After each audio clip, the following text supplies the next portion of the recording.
Question 1. Écoutez l'extrait sonore et les 4 propositions. Choisissez la bonne réponse. Votre passeport, s'il vous plaît. Quelle est votre destination? A, J'aime les États-Unis. B, Je suis français. C, Je vais à New York. D, J'habite à Lyon.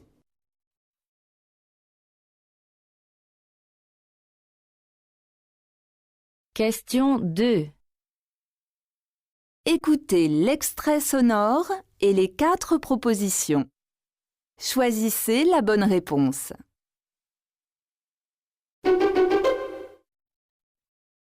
Est-ce que tu veux boire un verre?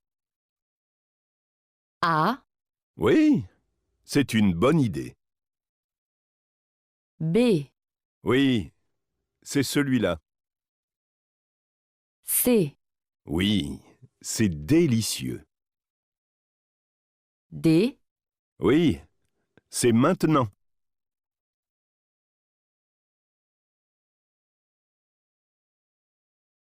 regardez l'image 3. Écoutez les 4 propositions. Choisissez celle qui correspond à l'image. A, Regardez bien la première photo. B, Prenez place. Nous allons commencer. C, Rallumez la lumière, s'il vous plaît. D, Suivez-moi. Nous allons continuer la visite.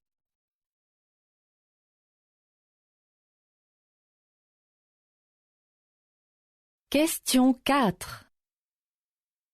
Écoutez l'extrait sonore et les 4 propositions. Choisissez la bonne réponse. Excusez-moi, vous savez à quelle heure passe le bus 37? A, Oui, il arrive dans 2 minutes. B, Oui, il circule aussi le dimanche. C, Oui, il s'arrête à côté de la mairie. D, Oui, il va en direction de l'hôpital.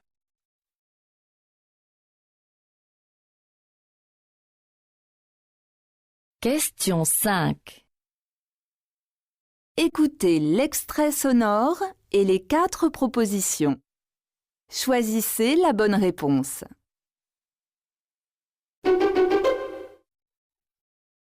Vous avez rendu un bon texte, mais j'ai trouvé quelques erreurs. Nous pouvons en discuter cette semaine si vous voulez. A, Oui, je lis votre livre. B, Oui, je suis disponible. C, Oui, je voudrais un renseignement. D, Oui, je vous demande de partir.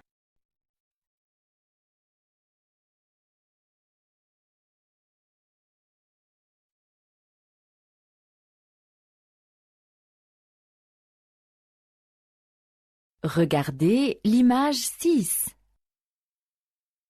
Écoutez les 4 propositions. Choisissez celle qui correspond à l'image. A, Votre coiffure est presque terminée. B, Votre commande est déjà arrivée. C, Votre rendez-vous de demain est annulé. D, Votre robe est bientôt prête.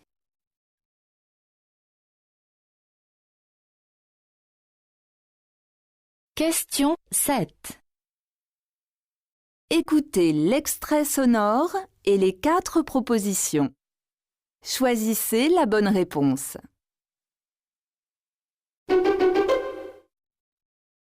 Oh, j'adore ce présentateur télé. Tu sais, il est sur TV5 Monde. Il passe tous les mardis soirs. A, Ah oui, c'est l'heure du journal. B, Ah oui, ils ont annulé le film. C, Ah oui, j'ai déjà regardé ces émissions. D, Ah oui, j'ai préféré ce programme-là.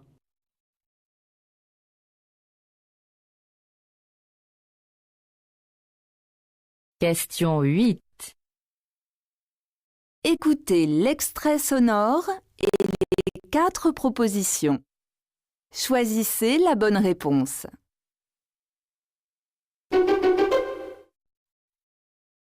Pierre a réussi son bac. On organise une fête pour lui dimanche?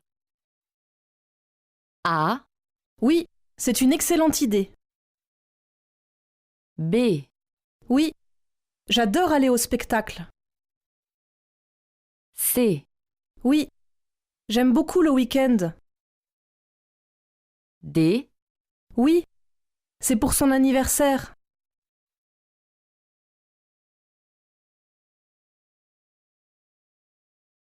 Question 9. Écoutez le document sonore et la question. Choisissez la bonne réponse.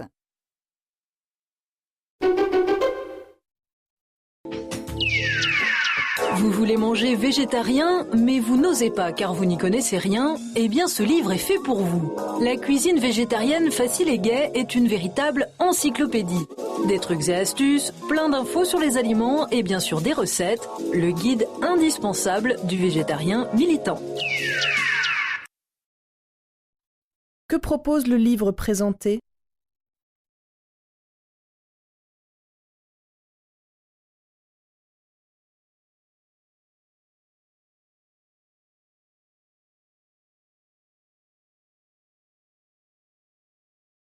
Question 10.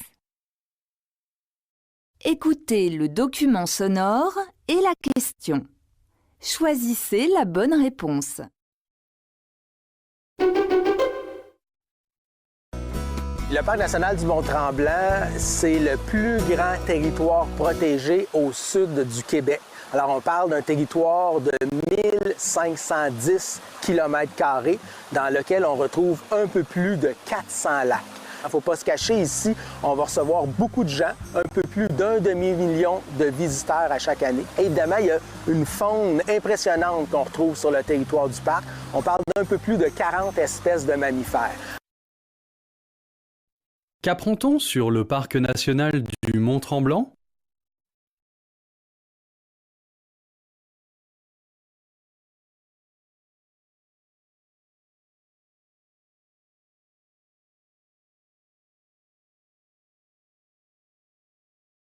Question 11. Écoutez le document sonore et la question. Choisissez la bonne réponse. Bonjour madame, je suis Théo Legendre. Je téléphone à propos de l'annonce que j'ai vue à la boulangerie. Oui, nous cherchons quelqu'un pour s'occuper des enfants en août et les accompagner à leurs activités. D'accord, sauf que je suis pris jusqu'au 3 août. Ce n'est pas gênant. Mais est-ce que vous avez le permis? Non, pas encore. Je me déplace en bus. Alors je suis désolée, mais c'est impossible. Les activités des enfants se terminent à 19h et le soir, le bus ne passe plus. Que recherche la mère de famille?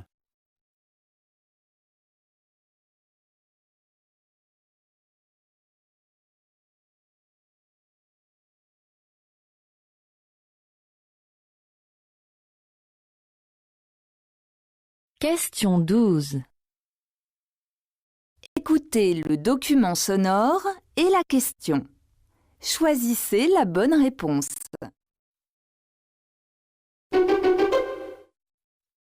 Des idées simples pour améliorer nos comportements écologiques. Voici un réfrigérateur sans électricité qui nous vient du Canada. C'est 2 pots en céramique de différentes grosseurs. Entre les 2 pots, on peut mettre du sable et ensuite, ce qu'il faut faire, c'est mettre de l'eau.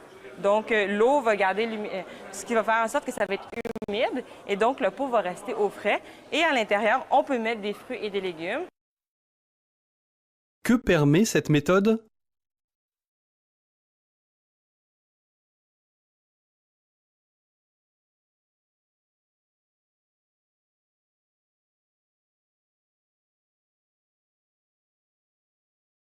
Question 13. Écoutez le document sonore et la question. Choisissez la bonne réponse.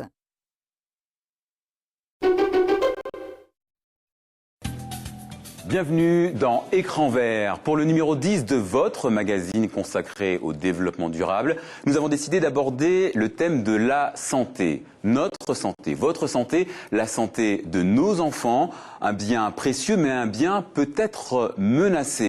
Quel sera l'impact du réchauffement climatique sur le bien-être de tous? Faut-il d'ores et déjà parler d'urgence sanitaire liée à l'environnement? Nous allons chercher des réponses avec nos invités, nos reportages. Écran vert numéro 10, c'est parti.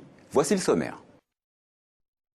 À quel aspect du danger sanitaire s'intéressera ce magazine?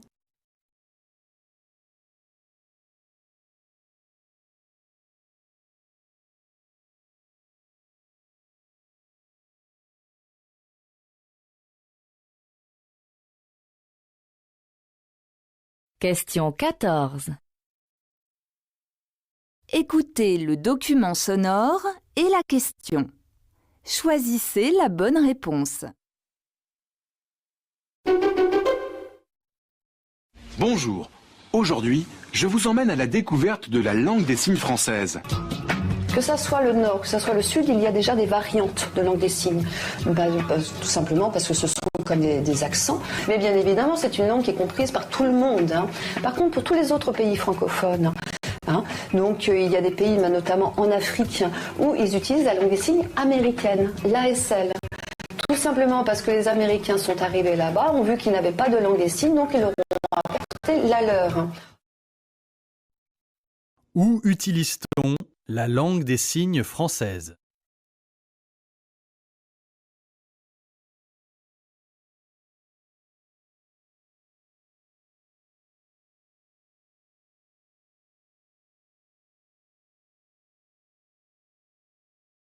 Question 15. Écoutez le document sonore et la question. Choisissez la bonne réponse. Secrétariat du docteur Bailly, bonjour. Bonjour, je suis Madame Dumiel. Je suis vraiment désolée, mais je ne peux pas venir à mon rendez-vous de 14 h aujourd'hui. Pouvez-vous venir demain à 14 h? Malheureusement, non. J'ai un déjeuner professionnel. Attendez. Il y a une possibilité tout à l'heure à 17 h 30. Très bien. C'est noté. N'oubliez pas d'apporter votre bilan sanguin. Oui, merci, au revoir. Qu'a fait Madame Dumiel?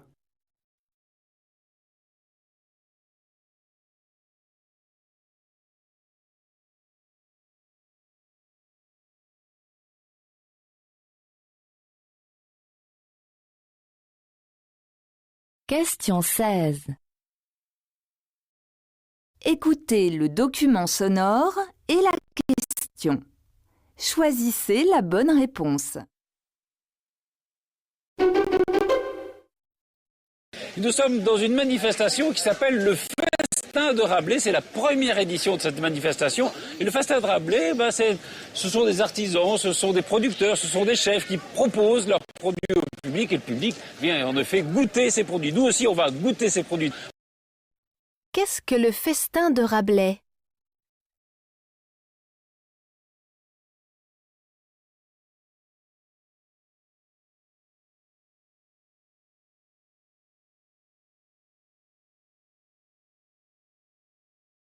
Question 17. Écoutez le document sonore et la question. Choisissez la bonne réponse. Alors, juste avant les repas de réveillon, un dernier petit conseil. Avant, pendant, après, qu'est-ce que vous conseillez? Pendant, je conseille rien parce que c'est les fêtes et il faut que les gens profitent. Mais après, il faut certainement faire plus attention à diminuer sa consommation d'alcool, passer même à de l'eau, et puis diminuer aussi ses quantités de sucre et de graisse dans les jours qui suivent. Selon cette personne, que doit-on faire pendant les fêtes?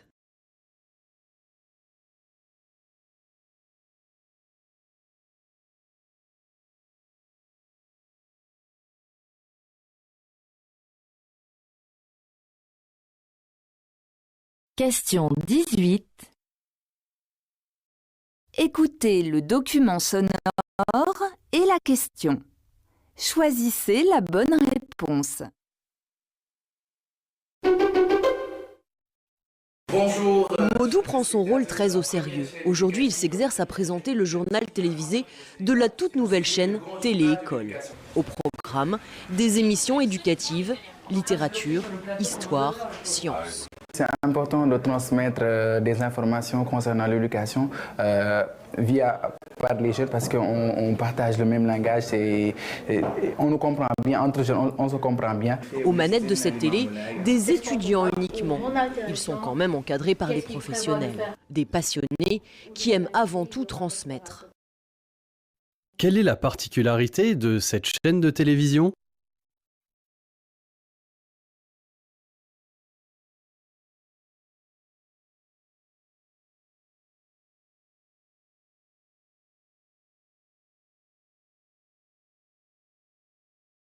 Question 19. Écoutez le document sonore et la question. Choisissez la bonne réponse.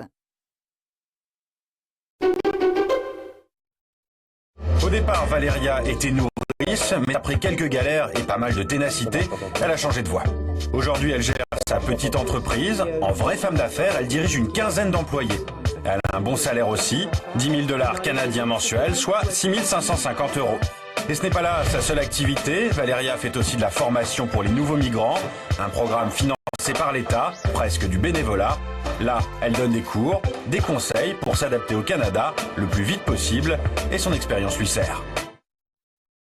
Qu'apprend-on sur Valéria ?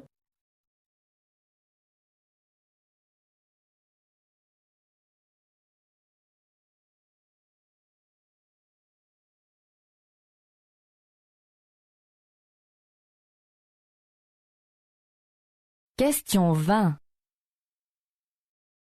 Écoutez le document sonore et la question. Choisissez la bonne réponse. Le monde dont je rêve, c'est un monde différent dans la production énergétique que celui qu'on a connu. C'est-à-dire que c'est pas de la production de masse. Le monde dont je rêve, c'est un mix énergétique et puis d'user selon les territoires, leurs particularités, leurs sensibilités, de faire appel à l'hydraulique quand on a la possibilité. À l'éolien, bien entendu, au solaire, quand on est dans des régions qui le permettent. Mais alors, vraiment de choisir en fonction des territoires. Et c'est pas, non, je fais pas partie de ces personnes qui pensent que la solution c'est de planter des grands champs d'éoliennes et de tout mettre sur l'éolien. Que propose l'intervenante au sujet de la production d'énergie ?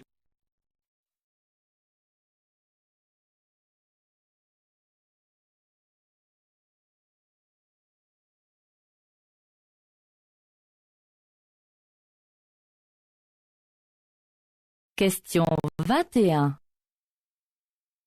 Écoutez le document sonore et la question. Choisissez la bonne réponse.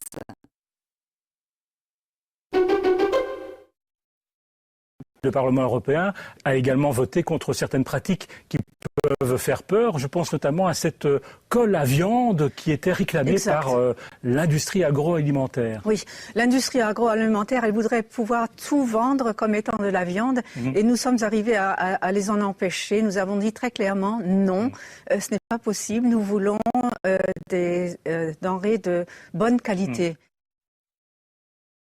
De quoi cette femme accuse-t-elle les entreprises agroalimentaires?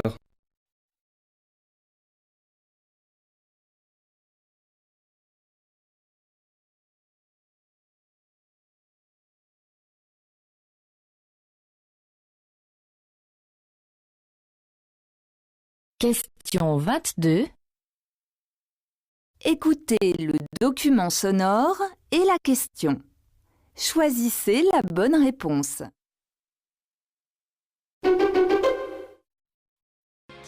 « 2 300 000 Français aujourd'hui expatriés, c'est peu, si j'ose dire, par rapport aux quelques 5 millions d'Italiens vivant hors de la péninsule italienne. Ceci étant, depuis une vingtaine d'années, je ne dis pas que nous comblons notre retard, mais nous avons des taux d'expansion très forts. Près de 4% en moyenne depuis 1988-89, chaque année. Les tendances varient, mais les habitudes demeurent. L'Europe proche accueille encore la majorité des Français recensés. Seuls les États-Unis entrent dans le top 5 des pays où leur présence est la plus forte. Quelle est la tendance des Français en matière d'expatriation ?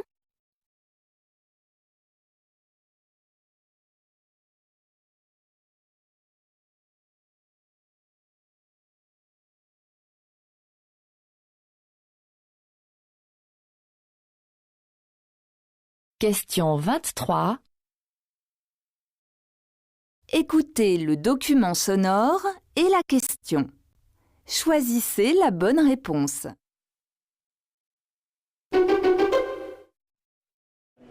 La bibliothèque idéale, qui en l'occurrence porte mon nom, puisque on m'a fait cet hommage et cette fleur, cette gentillesse, que d'avoir l'idée de me demander ce que seraient au fond mes titres préférés. Alors on a commencé par ratisser large, c'est la bibliothèque idéale d'Olivier Barraud, en langue française, évidemment. Nous sommes sur TV5 Monde, et cette bibliothèque idéale comprend une centaine de titres, pour un grand nombre d'entre eux, venus de France et également de l'ensemble des pays qui s'expriment majoritairement ou partiellement en français. La période envisagée, c'est finalement de la chanson de Roland à nos jours, c'est-à-dire 1000 ans de littérature en langue française. De quoi est composée cette bibliothèque ?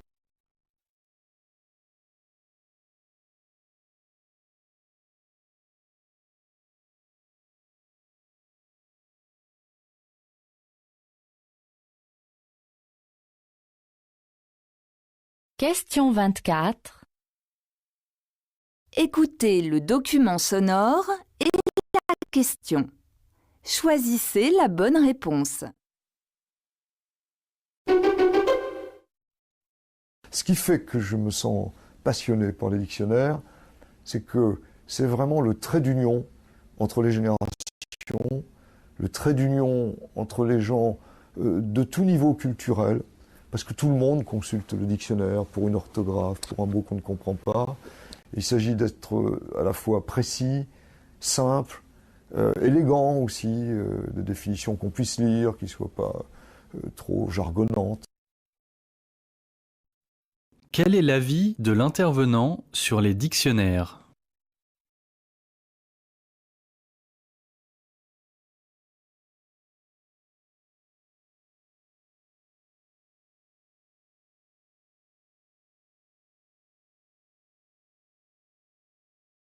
Question 25. Écoutez le document sonore et la question. Choisissez la bonne réponse. Kenatsa, votre enfance dans le sud algérien, c'est le désert d'abord qui est la première image qui vous marque. Oui, certainement. Parce qu'au commencement, on ne comprend pas. On regarde, on constate, on observe. Et le désert s'est imposé à moi comme une espèce de prophétie. Voilà. Et ça, c'est resté une sorte de prophétie. Quand il y a des questions qui se posent à moi et qui me dépassent, il me suffit de me rendre dans le désert pour d'un seul coup trouver quelques réponses. C'est-à-dire que quelque part, il vous nourrit, ce que je disais, c'est qu'au fond, il apporte quoi à l'homme que vous êtes? L'apaisement, c'est sûr. L'apaisement. Que représente le désert pour cet écrivain?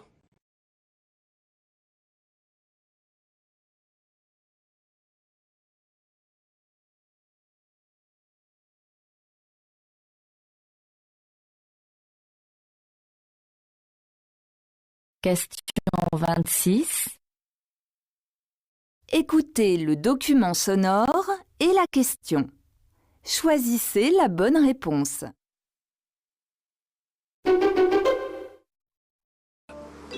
Les ruches citadines se multiplient un peu partout dans le monde et Paris n'échappe pas à la règle.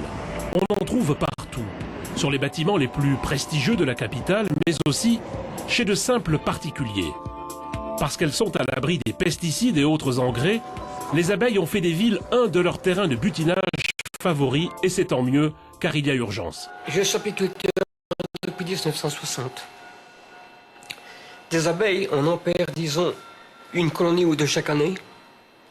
Mais depuis 3 ans, chaque année, c'est un tiers de mon cheptel qui meurt.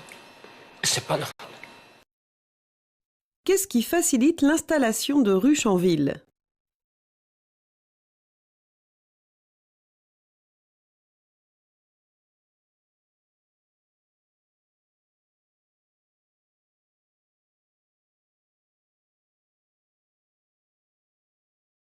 Question 27. Écoutez le document sonore et la question. Choisissez la bonne réponse.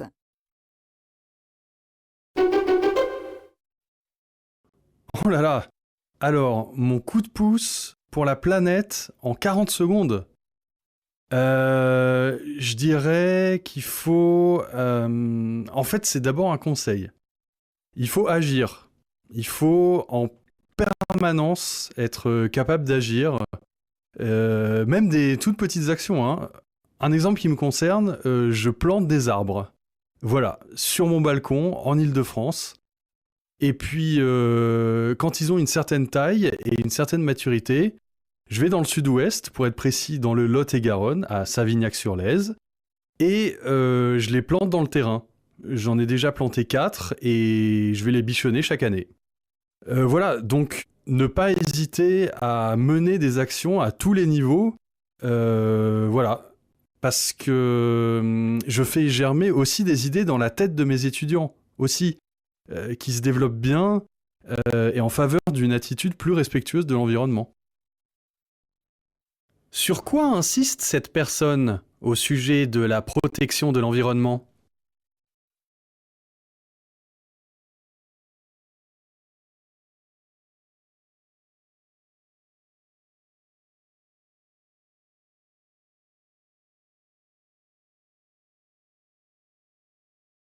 Question 28.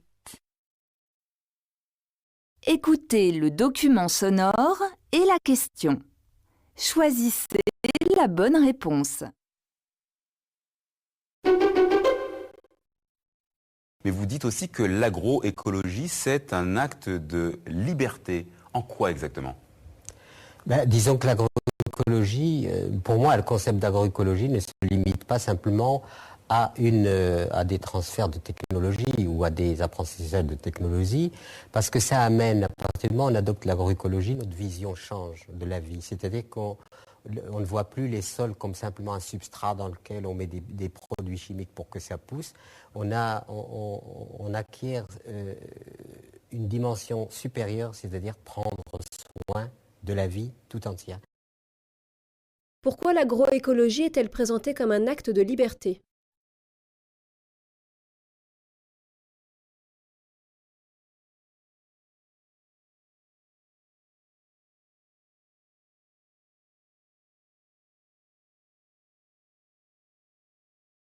Question 29. Écoutez le document sonore et la question. Choisissez la bonne réponse. Les journalistes doivent être des rebelles. C'est ce qui ressort un peu d'un de vos ouvrages, l'éthique de la dissidence. Pas nécessairement, mais de certaine manière, le bon journalisme s'exerce en pratiquant une distance critique par rapport à toute l'information que l'on reçoit. Donc, d'une certaine manière, la mentalité rebelle prédispose à une forme de journalisme. C'est-à-dire, le rebelle peut être aussi un journaliste qui n'est pas nécessairement de grande qualité. Donc, je pense qu'il faut concilier à la fois un sentiment de servir le public en cherchant l'information qui dérange, surtout celle qui dérange. Et de certaine manière, donc, c'est un peu une prédisposition d'être rebelle. Mais je pense qu'il ne suffit pas d'être rebelle. Il faut aussi appliquer au journalisme une série de critères professionnels, de sérieux. Il ne faut pas que la vérité soit victime de la rébellion, par exemple. Il faut vraiment qu'on puisse s'imposer comme quelqu'un qui pratique l'excellence. Selon cet auteur, qu'attend-on d'un journaliste digne de ce nom, même rebelle ?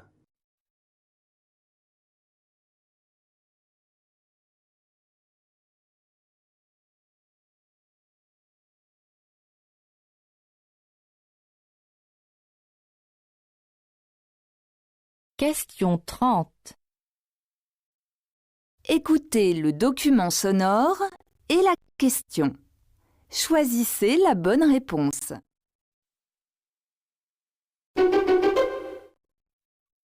Mais alors pourquoi un site spécifiquement dédié à l'information de l'Afrique australe et de l'Afrique du Sud en particulier, que vous connaissez très bien? Oui, c'est un site vraiment d'information. On a trouvé que, bon, je m'en suis rendu compte, moi, au moment de la Coupe du Monde, notamment, qu'on disait beaucoup à la fois de lieux communs, et dans les lieux communs, il y avait beaucoup de choses qui étaient un peu assez erronées, ou des contre-vérités, et aussi des choses un peu erronées.